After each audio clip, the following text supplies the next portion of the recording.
So, it began with a palace press statement, and Camilla discovered it at exactly the same moment as everyone else. On Tuesday morning, a document was released from the palace, sent to newsrooms and published online just like countless official statements issued every year.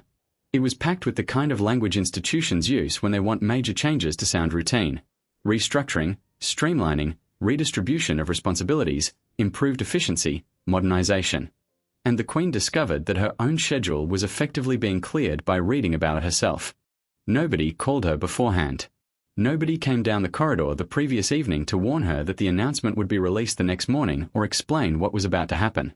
This was a woman who had been married to the king for 2 decades, lived in his royal residences, and operated an office staffed through the same institution. Yet she learned about the changes online. Now, put everything else aside for a moment, because the most important detail here is not simply what was removed from her responsibilities. It is the way she was informed. You do not casually forget to warn the Queen that her entire working calendar is about to be emptied. That kind of mistake does not simply happen inside an institution where several people can review the wording of something as ordinary as a birthday message. Someone made the decision that she would discover it this way. And somebody powerful enough approved that choice. Saying nothing to her was, in itself, a message. Before we continue, a quick word. I am Harold. I spend my time examining everything that moves around this family: official filings, public records, buried reports, and stories that disappeared before anyone finished asking the important questions. What you're about to hear is my attempt to connect those pieces exactly as I see them. Stay with me until the end, because the final piece brings this entire story back to one decision William made that almost nobody seems to have noticed. Start with what Camilla reportedly said afterward, because it may be the most revealing comment to emerge from that entire week. According to reports, Camilla told members of her staff that she was 75 years old and could not remember anyone except the Queen truly being there for her. Think about what that means. And by the Queen, she was not referring to herself. She meant Elizabeth. Camilla was 75 years old. She was Queen of the United Kingdom. Yet when she looked back across her working life for someone inside that institution whom she believed had genuinely stood beside her, the only person she could identify was a woman who died in 2022. Everyone else, in her view, had merely tolerated her. She understood that. She had probably understood it for years. And she carried on regardless. That is one thing even many of Camilla's strongest critics eventually acknowledge about her.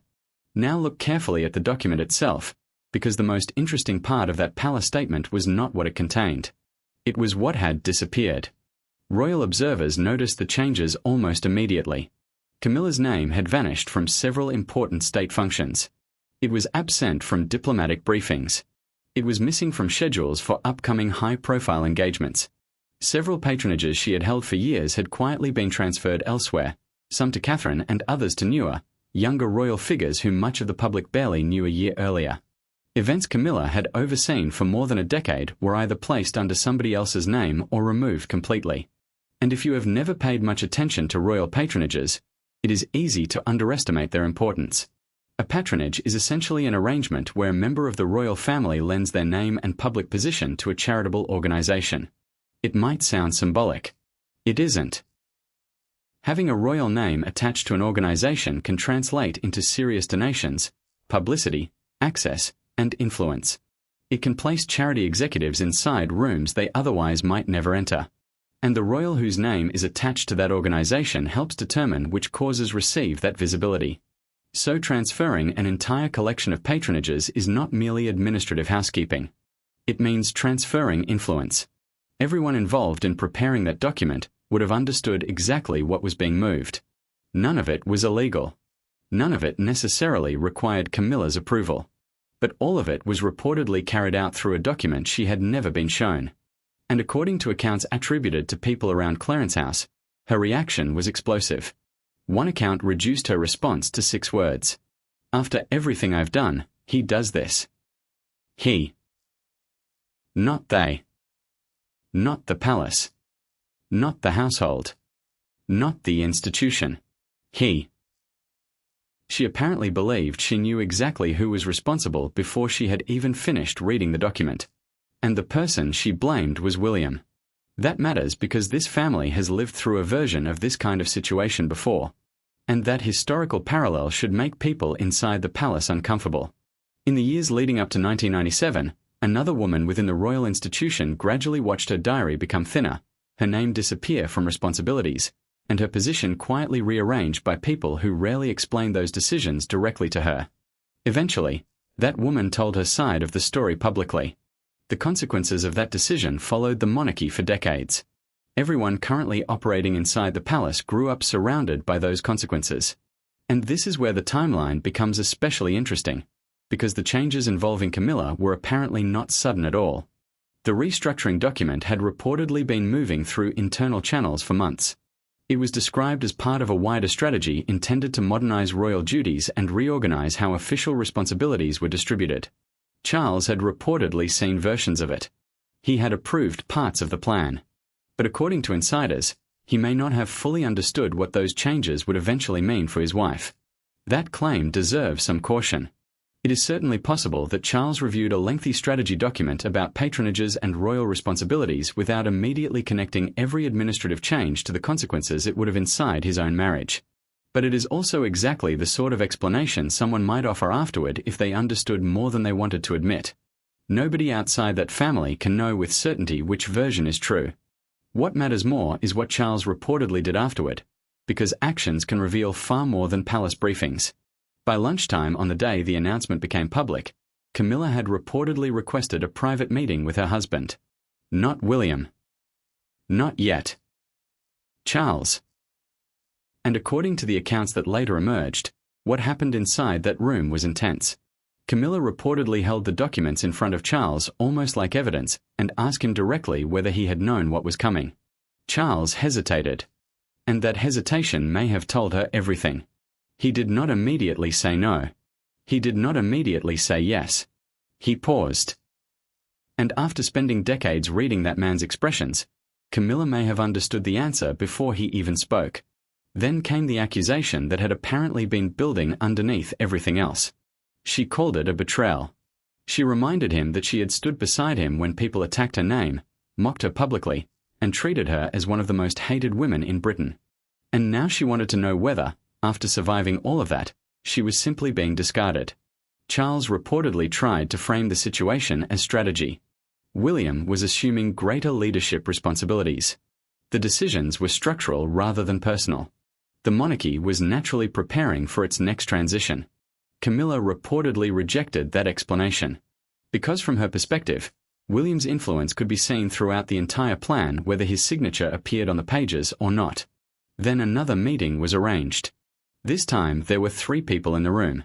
Charles, Camilla, and William.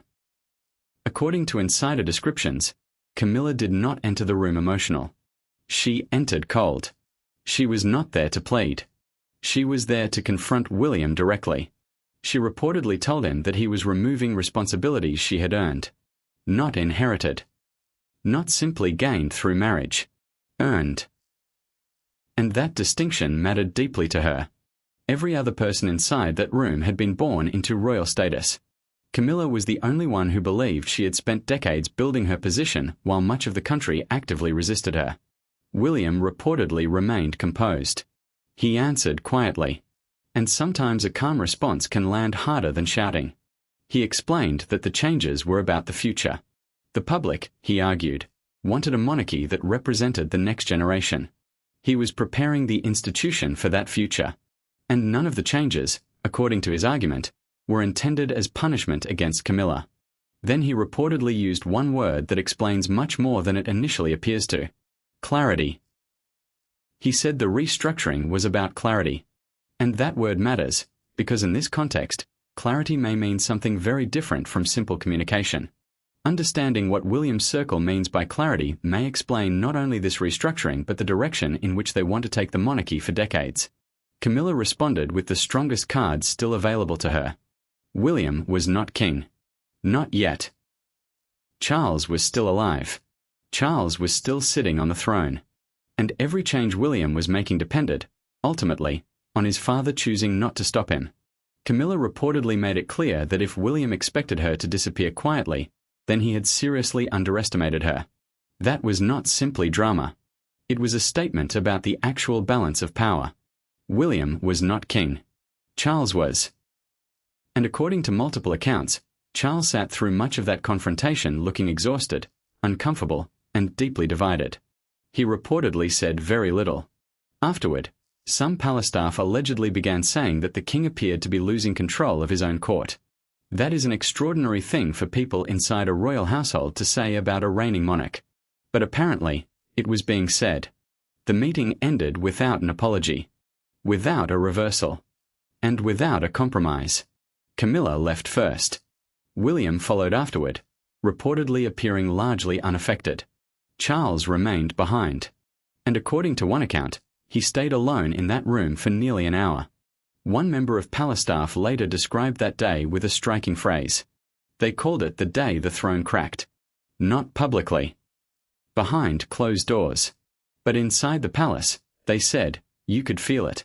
Last week, I talked about Princess and allegedly uncovering Camilla's hidden financial dealings and the way Charles responded to the situation. A lot of people came into the comments asking the same thing. Had William already been making quiet moves against Camilla long before any of that became public? This is where that question gets answered.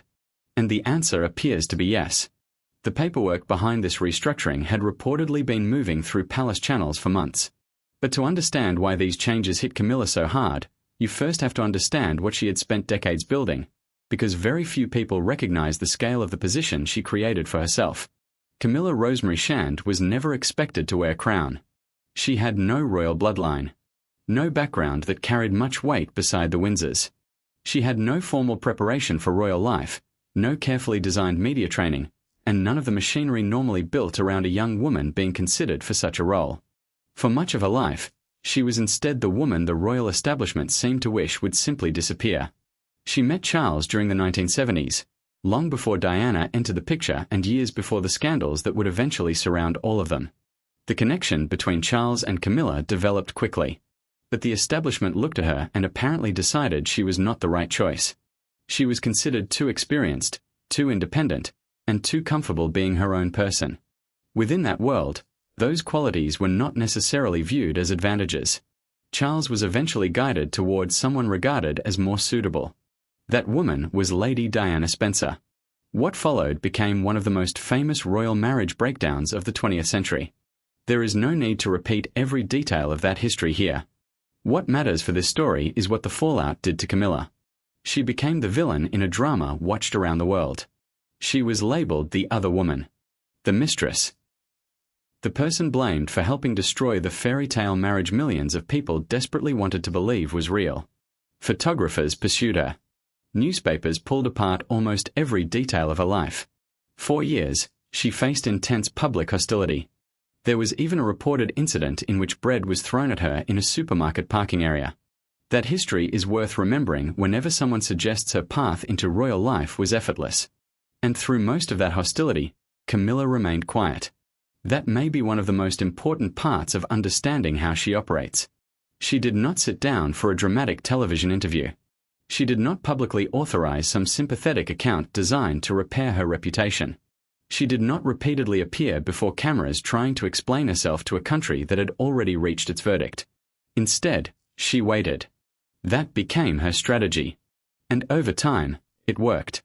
As Charles and Diana's marriage became history and public understanding of the situation grew more complicated, Camilla did not collapse under the pressure. She adjusted. She supported charitable work that often received little attention. She avoided unnecessary publicity. She remained close to Charles. And she allowed time to soften some of the anger directed toward her. The process was neither fast nor easy. But gradually, it changed things. Camilla and Charles finally married in April 2005 at Windsor Guildhall. Considering everything that had happened before, the public reaction was cautious rather than overwhelmingly hostile. That alone represented an enormous shift. Camilla became the Duchess of Cornwall. Importantly, she chose not to publicly use the title Princess of Wales. Technically, that title was available to her. But everyone understood what Princess of Wales meant to the public. And for millions of people, it probably always would. Camilla understood the symbolism. She read the mood of the country and avoided using the title. That decision demonstrated just how politically aware she had become. She could have insisted on what she was entitled to. Instead, she chose restraint. And that choice helped her build goodwill over the following years. Behind palace walls, meanwhile, her influence continued to grow. Camilla gradually became one of Charles's most trusted advisors. People who worked around her often described a woman who was sharp, observant, politically aware, and willing to tell Charles things other people around him might hesitate to say. She was not simply a supportive wife standing quietly behind her husband. She had become part of the strategic environment around him. And Charles reportedly depended on her judgment. Over the years, Camilla accepted more responsibilities. She accumulated patronages. She developed an official operation of her own. And eventually she achieved something few people would have predicted decades earlier. She gained the quiet acceptance of Queen Elizabeth II. The late Queen appeared to recognize that Camilla had endured extraordinary hostility and gradually grown into her position instead of simply demanding public acceptance. By the time Charles became king in September 2022, Camilla was no longer a secondary figure in his story. She was queen consort. And in May 2023, she was crowned beside Charles at Westminster Abbey. The country that once seemed determined never to accept her had, at the very least, largely learned to live with her. Think about that journey. Roughly half a century had passed between Camilla being considered unsuitable and Camilla standing inside Westminster Abbey with a crown placed upon her head. 50 years. And according to people close to her, there was still something else she hoped might eventually happen. She reportedly wanted her own family, especially her grandchildren, to become more naturally accepted within the wider royal world. Not necessarily through royal titles. She was far too aware of the politics involved to openly demand something like that. What she seemed to want was recognition that she possessed not only a royal position but also a legacy. Nobody explicitly rejected that possibility. But nobody seriously addressed it either. The question simply remained unanswered. Year after year, silence became its own response. Then Charles's health became a bigger concern. William began taking on greater responsibilities. And the royal future Camilla believed she had helped construct started being redesigned without much input from her. This is where Catherine becomes extremely important. Because the way Catherine was positioned during this period transformed what could have looked like an ordinary institutional restructuring into something Camilla could easily interpret as deeply personal. While Camilla was reportedly furious behind palace doors, Catherine's position continued to rise. Quietly. Carefully. And with a level of precision that outsiders could easily mistake for something happening naturally. To the public, Catherine is simply the wife of the future king. She appears composed. She remains highly visible. And she understands the demands of royal presentation. But inside palace circles, according to the accounts surrounding the story, people had already recognized something else. Catherine was not merely moving upward because time was passing. She was being deliberately positioned. Camilla had watched Catherine's journey for years. From commoner to duchess. From duchess to Princess of Wales. Throughout that rise, Catherine remained composed, popular, and careful not to appear as though she were challenging Camilla's position. But the dynamic began changing once Charles became king. As Charles became increasingly occupied with the responsibilities of the crown and William assumed a larger leadership role, space opened up around the monarchy's most visible public figures. Catherine stepped into that space without appearing to force herself into it. Her appearances became more frequent. She increasingly appeared independently. And individual engagements began carrying noticeably greater importance. Some charitable responsibilities associated with Camilla for years were reportedly transferred to Catherine under the broader explanation of modernizing royal causes. Catherine's public remarks began sounding more authoritative. Her presentation became more deliberate. Her appearances gradually carried a slightly more formal, almost sovereign quality. One senior courtier reportedly described the change very clearly. There was a new energy surrounding Catherine. And according to that account, it was not accidental. The photographs mattered. The appearances mattered. The comments mattered. The events mattered. Everything was being coordinated to strengthen Catherine's position. In other words, she was being elevated. The press naturally followed. Headlines gradually shifted away from stories centered on Queen Camilla and towards stories presenting Princess Catherine as the person leading important royal moments. And once the language surrounding a public figure begins changing, the wider narrative usually follows. Camilla was no longer simply losing engagements from her diary. She was slowly losing her position at the center of the picture. And perhaps the hardest part for her was not that Catherine was becoming more prominent. It was that William appeared to be helping make it happen. William ensured Catherine remained central during major state occasions. She received highly visible responsibilities. And whenever William and Catherine appeared together, the presentation communicated something extremely powerful. Youth. Stability. Unity. Continuity. It represented the future. And inevitably, that future was being displayed beside an older generation whose prominence was beginning to shrink. Then whispers reportedly began circulating among palace staff and eventually reached sections of the press. The suggestion was that William viewed Catherine, rather than Camilla, as the woman who represented the monarchy's future. Not because Catherine currently held Camilla's title. She did not. But symbolically. In terms of influence. In terms of visibility. And, most importantly, in terms of whose face the public would associate with the next reign. Consider what that means for Camilla. Whenever Charles's reign eventually ends, the public may already have been conditioned to see another woman as the central female figure of the monarchy. Camilla would belong to the previous chapter. And it is important to understand William's argument fairly, because reducing this entire situation to a simple story about a stepson who dislikes his stepmother misses the larger point. From William's perspective, this may not be primarily about personal resentment. William grew up watching the monarchy struggle through the destruction of his parents' marriage. He watched his mother become the center of an international media storm, while people inside the institution repeatedly claimed they were protecting the crown. That experience appears to have shaped how he thinks about the monarchy. The lesson he may have taken from it is simple. The crown survives because people continue to want it, not because they owe it loyalty. That distinction changes everything. From that perspective, any person appearing within the royal picture who forces the public to hesitate, remember an old controversy, or question the institution becomes a potential problem. And mechanically, there is logic behind that argument. Years from now, younger generations may know very little about the events that originally made Camilla such a controversial figure.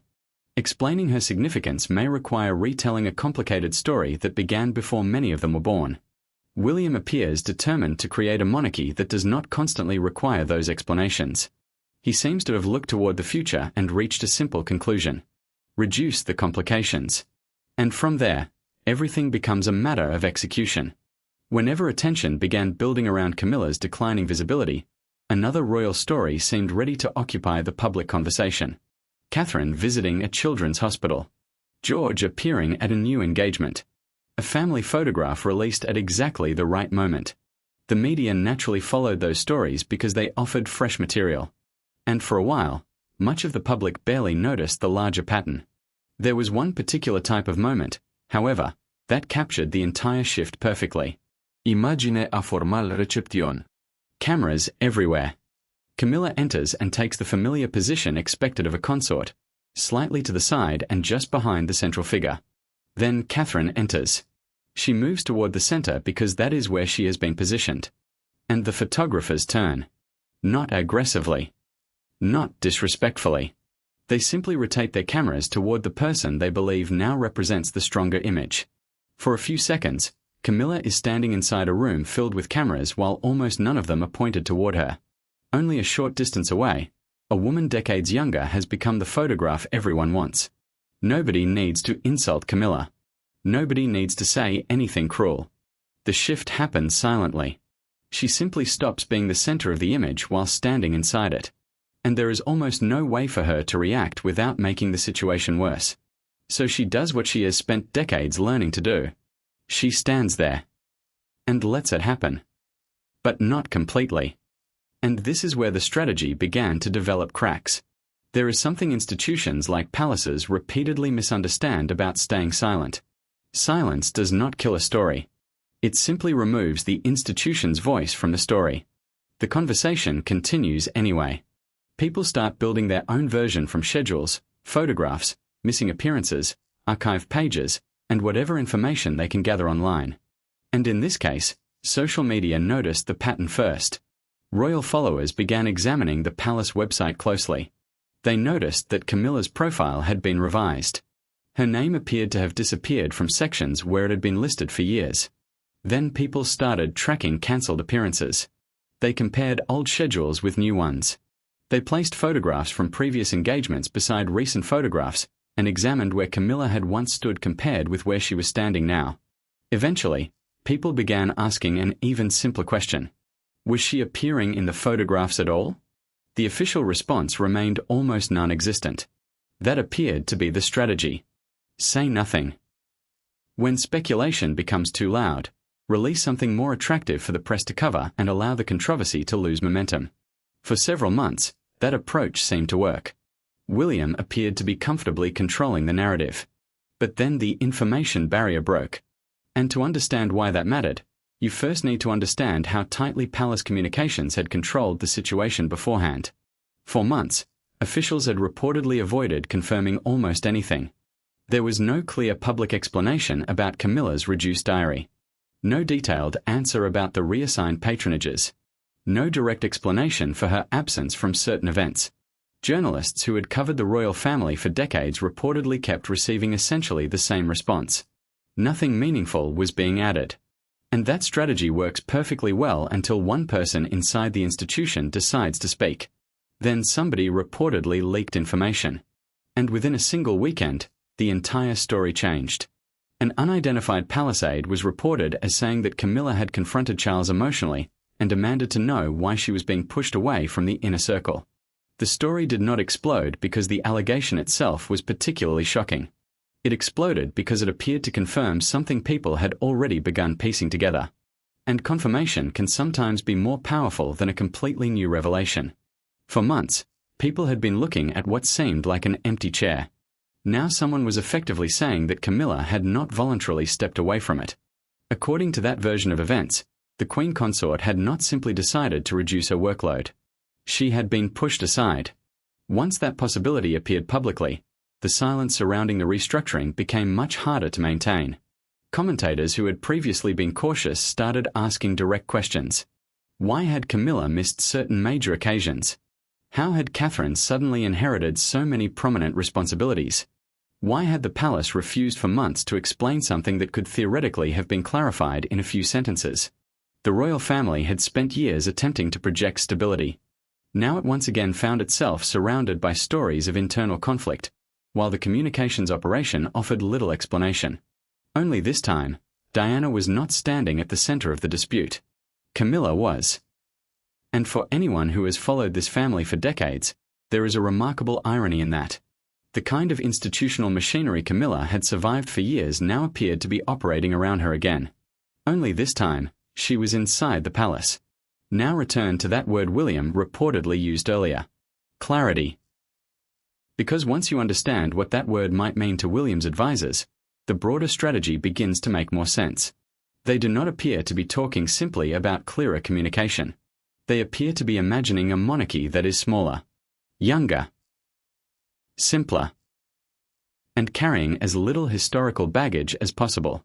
A monarchy where every person standing in the official photograph strengthens the overall image rather than forcing the public to remember complicated controversies from decades earlier. No long explanations. No unnecessary historical context. No person whose presence requires a television producer to spend several minutes explaining what happened in the 1990s.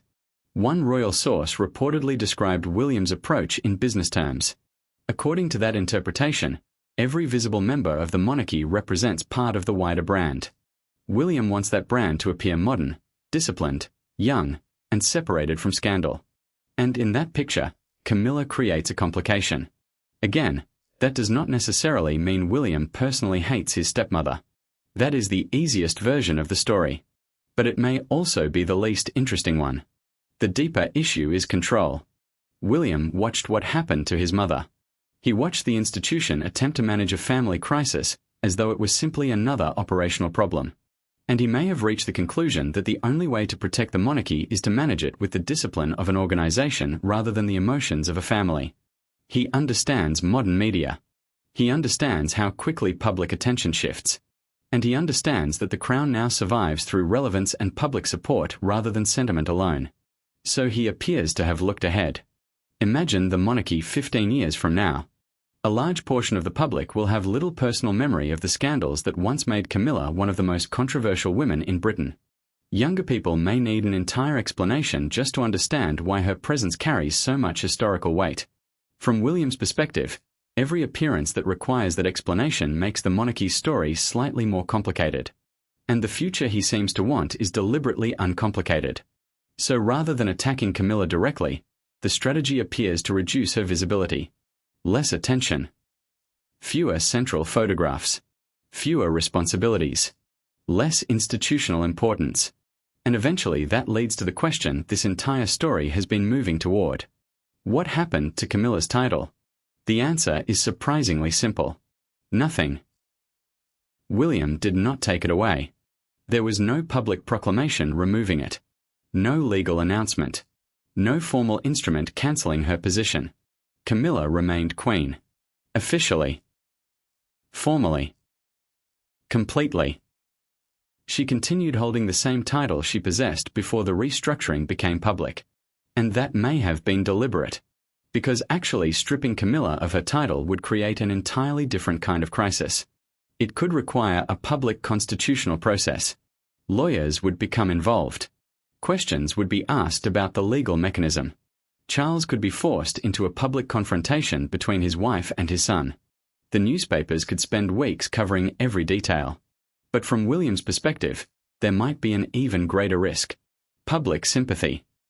If you publicly remove a title from an older woman who spent decades performing royal duties, you risk transforming her overnight. Instead of appearing like a controversial figure from the monarchy's past, she could suddenly appear like the victim of a younger, more powerful man. People who had never particularly liked Camilla might still dislike watching her publicly humiliated. So instead, the title remained. The word stayed. But many of the things that gave that word practical meaning were allegedly reduced. The patronages. The state responsibilities. The diplomatic involvement. The visibility. The flow of staff and institutional influence. Her position inside the royal photograph. In other words, leave the title untouched while gradually removing the functions attached to it. The result is extraordinary. A woman can remain technically one of the most senior members of the monarchy while having increasingly little meaningful work attached to that status. And that may explain why the strategy was so difficult to confront. William did not need to fight Camilla openly. An open fight would give her something clear to resist. Instead, she could simply become increasingly ceremonial. And within an institution built around symbolism, becoming purely ceremonial can be another way of becoming irrelevant. More importantly, there is no single dramatic decision for her to challenge. There is no obvious document saying, Camilla is being removed.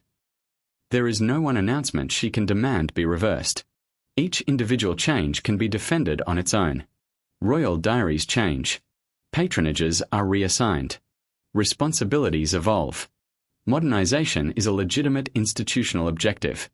Look at every decision separately and none of them necessarily appears extraordinary. Put all of them together, however, and the picture looks very different. It starts to resemble an eviction carried out one responsibility at a time. And that is what makes the strategy both impressive and deeply cold. Strategically, it is extremely difficult to challenge. Personally, it means reducing the role of a woman who spent 2 decades publicly beside William's father. And according to this account, she discovered the scale of that change through a press announcement. When the public began understanding what was happening, however, the reaction was not exactly what palace strategists might have expected. There was no enormous wave of sympathy for Camilla. Given her history, that was probably never realistic. Public memory is long. For many people, hearing Camilla's name still immediately brings Diana into the conversation. Decades have passed, but that association has never completely disappeared. Something else emerged instead. And potentially, it was more dangerous than sympathy. People began noticing the management itself. They saw headlines appearing at convenient moments. They noticed photographs being released when uncomfortable stories were gathering attention. They saw the Queen's visibility decreasing without any clear explanation. Even viewers who knew almost nothing about royal patronages could recognize a pattern. And people generally dislike feeling that a narrative is being carefully managed for them. That creates a serious problem for a modern monarchy. The institution needs to appear human. It depends heavily on emotional connection, tradition, family, and continuity. The moment it begins looking like a corporate communications department carrying out a controlled rebrand, the illusion becomes harder to maintain. And when members of the family themselves begin appearing like assets or liabilities being moved around a strategy board, the public begins seeing the machinery behind the curtain. Camilla's history is complicated. There are actions in that history that people still criticize. There is also endurance. There is survival. And there is a kind of gradual public rehabilitation that many people once believed would never happen. Simply trying to remove that complicated history from the monarchy's image does not automatically make the institution look modern. It can also make it look cold. And accusations of coldness have caused this family serious damage before. But underneath all of this, there is another calculation that nobody involved would likely discuss openly. Harry. While this restructuring was reportedly taking place, Prince Harry remained in California as a permanent reminder of what can happen when someone inside the royal family decides they have been pushed too far. Harry left. He publicly criticized the institution. He released a memoir in 2023 describing his experience from inside the royal system. And the importance of that book goes beyond any individual allegation inside it. The book demonstrated something. Someone raised within the palace system can eventually decide they have finished cooperating with its silence. And once they make that decision, the palace has limited ability to control what happens next. That precedent now exists behind every calculation involving how much pressure can safely be placed on another member of the family. Camilla is not Harry. Her behavior over decades suggests something completely different. She has never built her public identity around telling her side through major interviews. She has never shown much interest in publicly exposing the institution. Her traditional method has been patience and silence.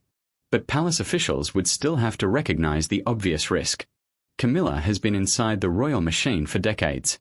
She has witnessed private decisions. She has heard conversations the public may never know about. She has observed compromises, agreements, disagreements, and arrangements that could potentially change how certain people are viewed if they were ever described publicly by someone who is actually present. That does not mean she intends to reveal any of it. There is no evidence in this account that she is preparing to do so. The point is simply that the knowledge exists. And everyone around her knows it exists. William's team may believe Camilla's loyalty to Charles ensures she remains silent. They may be correct. But institutional calculations are still calculations. People placed under enough pressure sometimes behave in ways nobody predicted. And according to this narrative, Camilla was experiencing more pressure than she had faced in years. The other relationship worth examining closely is the one between Camilla and Catherine, because the obvious interpretation may actually miss what makes their situation so complicated. In many ways, these two women followed remarkably similar paths. Both entered the royal world as outsiders. Neither was born with royal blood. Both experienced relentless scrutiny from the press. And both, at different moments, were compared repeatedly with Diana by a country that has never completely stopped remembering her. Under different circumstances, Camilla and Catherine might have become natural allies. In some respects, they understand each other's position better than almost anyone else could. They both know what it means to enter an ancient institution from the outside and discover that every movement, expression, outfit, and decision can become public property. But monarchy is not designed like a sisterhood. It is built around hierarchy. And inside the hierarchy, there is usually room for only one dominant senior female figure at a time. At this moment, Catherine represents what comes next. Camilla increasingly represents what came before. Structurally, that difference may have nothing to do with personal hostility. But emotionally, it can still feel intensely personal. It feels personal when responsibilities you spent years developing suddenly appear in another woman's portfolio. It feels personal when photographers who once turned toward you begin turning toward her instead. And it certainly feels personal when your husband's son reorganizes major parts of your public life without asking what you think about it. Camilla may understand the strategic logic perfectly. That does not mean the experience cannot still devastate her. In fact, both things can be true simultaneously. She can understand exactly why it is happening while still feeling deeply wounded by the fact that it is happening to her. And Charles cannot be treated as some secondary character in this conflict. He is the central hinge holding the entire situation together. Yet according to this version of events, He has largely chosen not to intervene. Charles waited longer to inherit the throne than any previous heir in British history. He finally became king in his 70s. And since then, he has watched more responsibility gradually move toward William. Some of that is entirely natural. That is how hereditary monarchy functions. The heir prepares. The monarch eventually reduces certain responsibilities. The institution gradually shifts toward the next generation. But there is a difference between preparing for succession and allowing the current court to be reorganized around the future king. And there is an even greater difference between approving a broad strategy and realizing that your own wife will discover its consequences through an announcement online. The uncomfortable truth for Camilla is that Charles could intervene. He is still the king. His authority still matters. One clear instruction from him could theoretically alter the direction of these decisions. Responsibilities could be reconsidered. Patronages could potentially be restored. The process could be slowed. But according to this narrative, Charles has not issued that instruction. And every day he chooses not to do so becomes meaningful. Inside a family where silence carries enormous weight, refusing to act can itself become a position. Camilla would understand that better than almost anyone. She knows Charles. She knows what intervention would cost him politically and personally. And she also knows that, so far, he appears unwilling to pay that price. So where does that leave her? Her available choices are painfully limited. She could accept the smaller role. She could continue attending the engagements still assigned to her. She could smile for photographers. She could remain beside Charles and perform the supportive duties expected of a queen consort. That path would protect her dignity. It would prevent an open confrontation. And it could provide Charles with greater peace during a difficult period of his reign. But there is a cost. Camilla would effectively have to watch her own relevance disappear while she was still present to witness it. For someone who spent decades fighting to establish a legitimate place inside the monarchy, accepting that quietly would require swallowing an extraordinary amount of pride. The second option would be resistance. She could push for greater visibility. She could use whatever influence she still possesses with Charles. She could insist that responsibilities not be transferred without challenge. She could make it clear that removing her from royal life would not happen silently. But that path creates an entirely different danger. It would potentially place her directly against William. Not simply her stepson. The future king. If that disagreement became public, the headlines could quickly become impossible for palace communications to contain. And it could damage the relationship Camilla values most, her marriage to Charles. She would also have to calculate where public sympathy might fall. When the choice is presented as the future of the monarchy versus the wife of an aging king, Camilla is politically experienced enough to know how difficult that battle could become. Then there is the third option. Withdrawal. No dramatica non sement. No resignation. No confrontation. She could simply spend more time away from official life, accept fewer engagements, remain increasingly at her private residence, appear when necessary, and otherwise step back. After decades of having strangers analyze nearly every aspect of her life, there must be something appealing about choosing privacy over continued relevance. Camilla has almost certainly considered all three possibilities. And that is the detail people sometimes overlook about her. She is not simply sitting somewhere feeling hurt. Or at least, that is unlikely to be the whole picture. Her entire public survival strategy has always depended on calculating the available moves. She waits. She observes. She considers what each decision will cost. And then she chooses the path most likely to keep her standing. The problem now is that none of the available choices offers a clear victory. Remaining silent can look like surrender. Fighting openly could become self-destructive.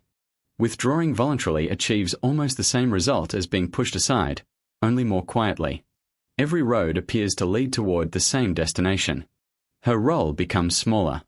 And according to this interpretation, the person who designed that situation is her husband's eldest son. More importantly, the structure has allegedly been built in such a careful way that Camilla cannot easily identify one specific decision and challenge it. The restructuring moved forward. The patronages changed hands. The diary changed. The photographs shifted toward different faces. Yet Camilla remained queen. She still possessed access. She still had relationships developed across decades. and she still carried an extraordinary amount of institutional knowledge. But something fundamental had changed. She was no longer the central subject of the royal story. She was becoming a supporting figure inside a narrative increasingly centered on the next reign. For someone who fought so hard simply to be accepted and recognized, that may be more difficult than losing authority in one dramatic moment. Because losing power through a single decision gives you something concrete to react to. You know when it happened. You know who made the decision. You can become angry. You can challenge it. You can seek sympathy. And eventually, perhaps, you can move beyond it. But this is different. This is gradual disappearance. And Camilla would have to participate in it. She would still attend events. Still smile. Still stand wherever protocol placed her. And while physically present, she could watch the room slowly reorganize around somebody else. There is no single dramatic moment to protest because the transformation happens through dozens of small moments. A slightly emptier diary. One fewer engagement. Another responsibility transferred. Another photograph where somebody else occupies the center. Month after month, the pattern becomes clearer. And perhaps the cruelest part is how closely the ending resembles the beginning. Around half a century ago, Camilla Shand was considered unsuitable for the future king. She was seen as too complicated. Not royal enough. Too independent. Too difficult to fit comfortably into the carefully controlled image expected around the crown. She spent decades proving that judgment wrong. And she did it largely by refusing to fight publicly. She endured. She waited. Eventually, she married Charles. Eventually, she entered the institution officially. Eventually, she became queen. After all those years, she could reasonably have believed the argument over whether she belonged had finally ended. But perhaps it never ended. Perhaps it simply moved into another room. Because the underlying message now looks strangely similar to the message she faced decades earlier. She does not fit the picture. Only the person controlling that picture has changed. This time, according to the narrative surrounding the restructuring, it is not simply the newspapers. It is not the old establishment deciding she is unsuitable for Charles. It is William looking toward his own future and deciding what kind of monarchy he wants to inherit. And Camilla, with all the complicated history attached to her name, may not fit easily into that vision. She survived decades of public hostility because she developed a strategy for it. Stay quiet. Wait. Allow time to change people's minds. But surviving the public is different from surviving your own family deciding the institution works better with less of you. There is no obvious strategy for that.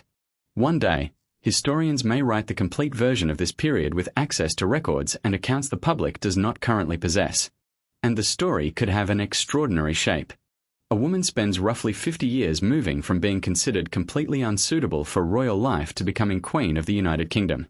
Against extraordinary public resistance, she eventually succeeds.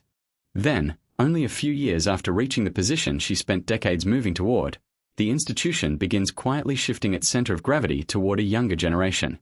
Not through one dramatic removal. Not through a public confrontation. Not through a letter announcing that her role has ended. But through schedules. Responsibilities. Photographs. Patronages. And carefully chosen words in official documents. There may never be one meeting Camilla can identify as the moment everything changed. No single letter. No single announcement. No unmistakable order telling her that her position has been diminished. Instead, there is simply a Tuesday morning. A press release. And a name that appears less often than it did before. Camilla can keep the title. She can continue being addressed as Your Majesty. She can continue attending the occasions where her presence is required. She can continue sitting beside Charles. But a title and real influence are not always the same thing. And that may ultimately be the most effective part of the strategy. Leaving the title untouched avoids the enormous controversy that removing it could create. Meanwhile, the institution can continue moving forward around her. After 50 years of patience, Camilla finally reached the position she had spent much of her adult life moving toward. Now she may spend the years ahead carrying that title through a monarchy that has already begun preparing for what comes after her. And every person she meets can still call her Your Majesty. The question is how many of them will still need something from her. Thanks for watching. If you enjoyed this breakdown, like the video and subscribe, because there is still much more surrounding this royal restructuring to examine, and I'll be covering what comes next.